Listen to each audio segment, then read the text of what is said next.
All right, everyone. Another day, more authoritarianism from the Biden regime. Yes, the Biden regime has signed off on an executive order. I'm going to call it the Biden regime as opposed to Biden because he's just a puppet, but, we have to refer to him anyway. He is the one who, at least supposedly signs the orders. Maybe sometimes somebody else has to hold the pen for him. You never know. He's decided to try to nationalize artificial intelligence in the United States.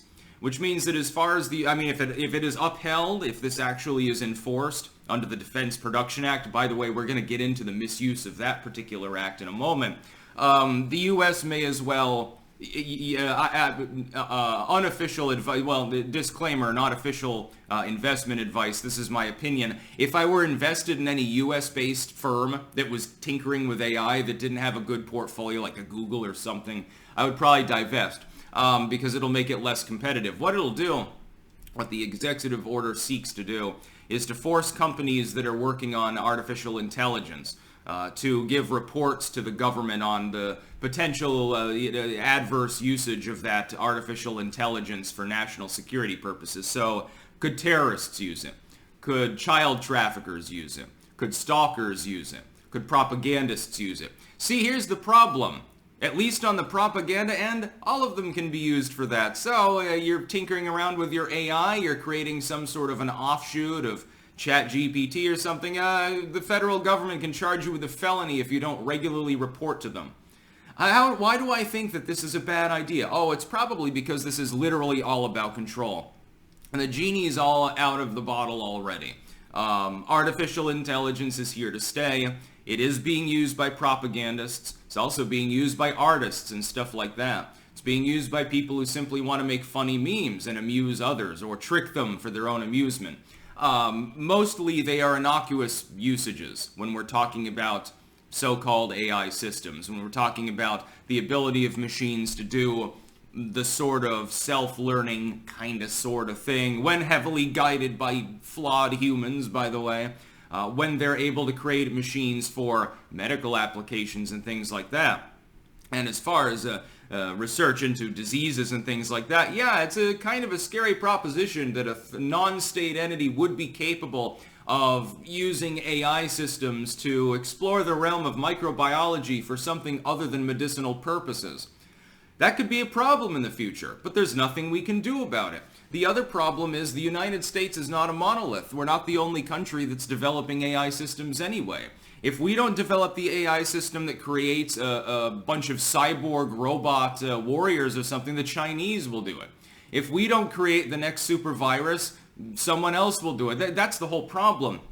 It's effectively cyber mad. It's mutually assured destruction, but it's internet-based.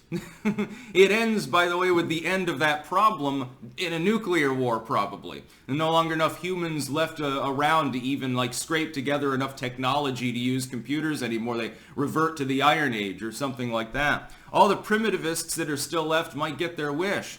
They'll be competing with a bunch of rugged survivalists that like guns a lot more than primitivists do, though, so I have a feeling that problem will also be self-correcting very shortly after the near-inevitable World War III that we could go through at any time. And I'm not even black-pilled about that. I'm just being realistic here. The genie is already out of the bottle. We've created something that could transcend the power of the atomic bomb, in other words. To use a reference a few of you will understand. We're tinkering with technology now that already in the course of a very small number of years from its more beefy side of development to the present, I'm talking about 3 or 4 years basically, has exploded. It's doing exactly what crypto did. And while there will probably eventually be a bust cycle for AI as well, as right now it's limited applications, at some point it breaks back through because those limits are removed. What Biden is seeking to do is simply to control that power, the AI's power, and to make sure that it's only in the hands of companies with beefy legal teams.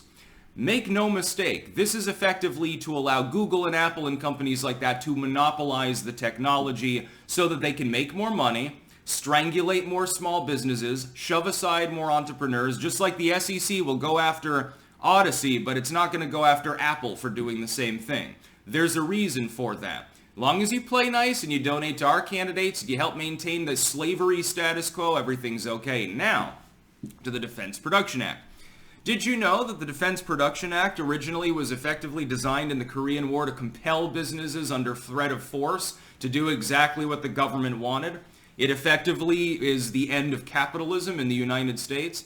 The semblance of capitalism we had maintained up through until the 1950s completely disappeared when the Defense Production Act was put into use.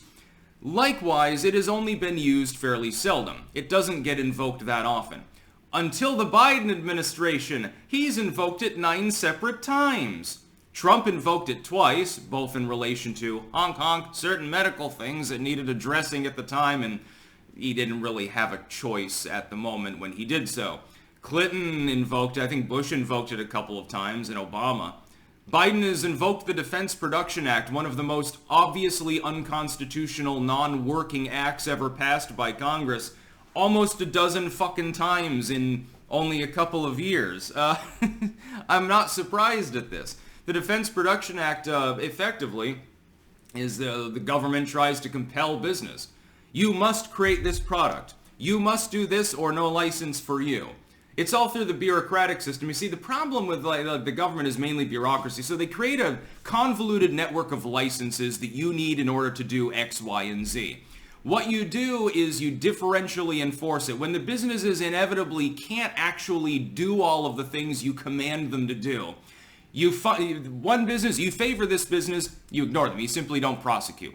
Second business, you're okay with them. They're not in favored status. Okay, they get a little fine. Third business, you completely cripple them. The SEC comes in, the ATF comes in, the Department of Justice comes in, the Department of Education comes in, etc., etc., etc. You have screwed people, discriminated, done terrible things. We're suing you into jail, asshole. Then your business gets gobbled up by one of the big guys if it doesn't go completely under and kaput. And your factory will be owned by your old competitors. You can see it from across the street from your prison cell. How lovely. This is what the Defense Production Act and things like it allow the U.S. government to do. It should be abolished, actually. A slimmed-down version for things that are actually necessary, like, transatlantic travel, things involving the movement of goods. That would be a little bit more preferable, because, of course, then otherwise you have a corporate bloc capable of strangulating the entire U.S. economy at a whim, which could be politically influenced by your enemies, and that would be a little bit of a problem. But the alternative is we've got Joe Biden effectively trying to quasi-nationalize artificial intelligence. He doesn't even have any natural intelligence. The federal government is the last entity, by the way, in the world that I would trust to actually look into this and be able to glean any meaningful knowledge from it. Who's the AI czar right now, dude? It's Kamala Harris. Kamala Harris is going to gain more power to look into the AI systems, I suppose. That makes me sleep better at night. She's totes not going to misuse that power or fail completely, like everyone in the Biden administration has consistently done for years now. Biden, Buttigieg, East Palestine, ring a bell. Kamala, border, ring a bell. Blinken, literally anything, ring a bell. These people are all a bunch of fucking losers. They don't know what they're doing. Half of them are inept. The other half are just evil puppets. They're basically like evil marionettes, like that fucking puppet from Goosebumps that was scary back in the 90s. That's about all.